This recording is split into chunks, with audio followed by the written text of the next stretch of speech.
My husband was allergic to dairy, couldn't go near anything with milk in it. Our first year of marriage, I made him a milk pudding by mistake. He lost it, asked me if I was trying to kill him. After that, not a single dairy product ever crossed our threshold again. Then tonight, at his promotion banquet, he took a full glass of milk from his assistant's hand and drank every drop. I wasn't surprised. I turned and said a divorce agreement in front of him. Every friend and relative at the table rounded on me at once. Morton grabbed the glass and flung the milk straight into my face. Lottie noticed I'd been drinking too much and poured me a glass of milk for my stomach, out of kindness. And you lose your mind over that? She's married, Paula. She has a child. You're really going to sit here and act jealous of a married woman? I let out a quiet laugh, turned, poured another glass of milk, and placed it in front of him. Since you love it so much, go on, drink up. Morton's eyes dropped to the glass in my hand. His jaw tightened. Then he slapped it out of my grip, and it shattered across the floor. I drink at those dinners for work, for you, so you can have a better life. You don't give a damn about that. But the second I have one glass of milk to settle my stomach, you're waving divorce papers in front of everyone? Murmurs rippled down the table. Heads shook. Someone near the back muttered loud enough for me to hear. We all know how hard Morton works. He drinks himself into stomach bleeds at business dinners just to provide for Paula, and this is how she repays him? Morton's famous for how good he is to his wife. I heard he specifically hired a married assistant with a kid so Paula wouldn't have anything to worry about. Lottie Galloway stepped forward, eyes glistening with practiced hurt. Paula, I'm married. My baby is a year old. How can you still be jealous of me? I just saw his stomach was bothering him and poured him some milk to help. If that upsets you, I won't do it again. That's all. I raised my hand and wiped the milk from my face.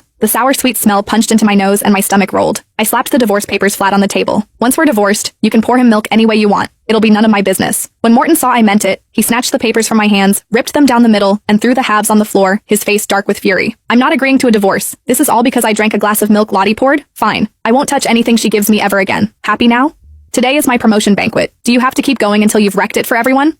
Vivian Henson walked over and gave my shoulder a little pat, the way you'd comfort a child throwing a tantrum.